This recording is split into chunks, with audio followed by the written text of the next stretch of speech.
prioritization of things.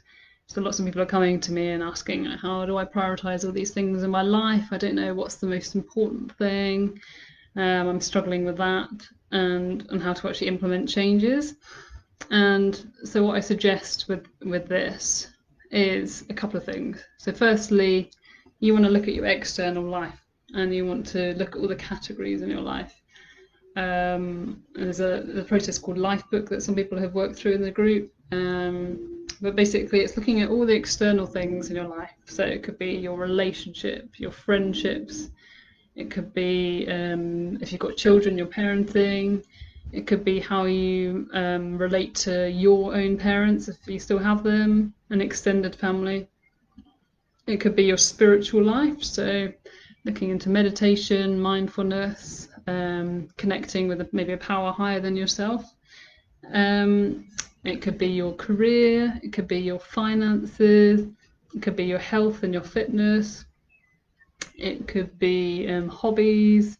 So you just write down all the external things in your life, firstly, and look at those and think, okay, how do I want these things to look? Like, where are they at the moment? How do I want them to be? So, for example, your health and fitness, maybe you want to lose weight or you want to get stronger, then you can write these things down. And for each category, write down what you'd like to achieve. And then that's kind of half the puzzle, in my opinion, which a lot of people do, yes. But then still, you're very much influenced by your conditioning. So we all have this mind chat that happens all the time, and it's conditioned from people around you, it's conditioned from media, it's conditioned from your parents, and so on. And so it's not until you step out of that you're living the life that you want to live, rather than what someone else has told you. So if you start observing your mind chat, you'll realize that a lot of it isn't even yours. It could be just something that your parents have said to you, for example, that's then in your head. So how can you live a life that's true to you just from other people's projections onto you? So for example, maybe your parents told you, oh, you've never been good at sport, or maybe your teacher said that. And so that means that all the time you have this belief in your head that I'm not good at this, and you believe it. So if you do, the categorization of each category, with like the health and so on, you might think, oh, well, health is not important to me because I'm not good at sport. So that belief is directly influencing your now behavior. And actually that belief is just a thought, and it can just be discarded, basically. So yes, we need to write down the categories of how we want to do certain things, but also we need to learn to clear the mind of all this past belief, past conditioning that we have.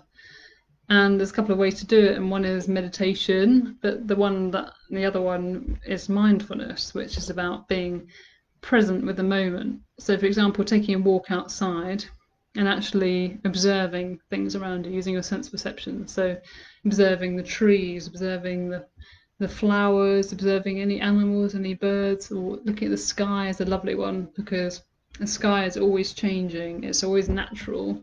It's beautiful pretty much in lots of ways. So even if you're in a city, maybe there's not trees around you, for example, you can always look at the sky, look at the clouds, just spend some time just observing, not naming things, but just observing the colours, for example.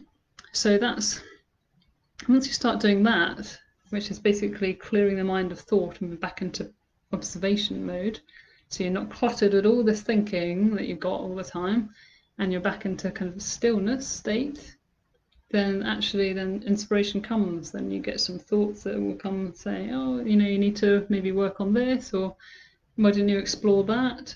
And then you'll know which category, for example, of the things you've already written down is important to you. So even if someone's told you before you're no good at sport, but you clear your mind, and then maybe you end up trying something because you don't have that belief. So maybe you end up trying, I don't know, kayaking or something like that. And you might realise, actually, even though my whole life I've believed that I'm not very good at sport, I'm actually really enjoying this kayaking. And then so maybe from there, once you're present with that, you might think, actually, I'm quite good at it as well. And then as an example, maybe you want to then start competing. It could be anything, and that all differs from person to person, but it's really critical with priorities to actually have space where we're not always thinking, not always lost in thought. And then we know what is right for us at the time. We know, okay, should I be focusing on, for example, tidying my home, or should I be focusing on my business, or should I be focusing on my relationship? You'll know at that time what's the most important thing without having to try and figure it out using your mind. But you'll just know, like, right, at the moment, for example, my relationship is critical, so I need to focus on that, or whatever else. So it won't be society's programs put into you. It won't be society telling you, oh, you know, it's all, everything in your life is about career and money, for example. When a lot of the time, actually, it's about loads of other things as well, like our health, for one, relationships, hobbies, other things to enjoy our time. So we basically remove all that conditioning to live a life that is true for us. And the way we know what's true for us is when we still the mind, it becomes more clear, and then we know what's the right thing. We get inner guidance coming through that then tells you what to do. So I hope that makes sense, because most people don't talk about the second part. Lots of people say, yes, you know, you can look at all your life on the external level and categorize that and set goals, which is all good and well, and it's better than doing nothing. But I feel that the most critical piece of the puzzle is actually stilling the mind. So then we get inspiration, and we know we're not it's not someone else's life that we're living. So you might be living a life that your parents have kind of told you to do, but you don't actually enjoy, so it's not true for you. But it's not until you actually clear the mind and remove that kind of conditioning, make the kind of the vessel clear, that your inspiration from you can come in, so that you know that this is the life that you want to live. So you're not living someone else's life, basically, which is what so many people do. So many people, they'll just live the life that their parents set out for them, even if it's not something they enjoy or they want to do. And that's really sad. It doesn't have to be like that. It's kind of what I did for a long time, was living someone else's kind of plan for me, which wasn't fulfilling. I didn't enjoy my career, for example. I nearly had children when it wasn't the right path for me. I just know that I'm so much happier without having that, because I love freedom. I love to travel. I love to just be spontaneous, to do lots of things that I want to do, and I wouldn't have been able to do that with children, for example. So I nearly went down that path, and I just know that I wouldn't have been as happy as I am now. So yeah, something to think about is one, look at your areas of your life and set some goals there, and think priorities, yes, but also be still and listen for inner guidance to help you with what's right for you, not what's right and what someone else has told you to do.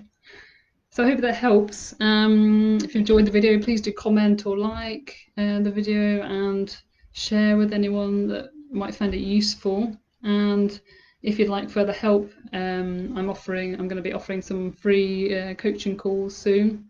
So just send me a message if you'd be interested in that, or if anything else that I've talked about. And I really hope to help you transform your life as well as how I've transformed my own, and also I'm helping transform lots of my clients as well. Okay, thanks for your time, guys, and I'll speak to you soon.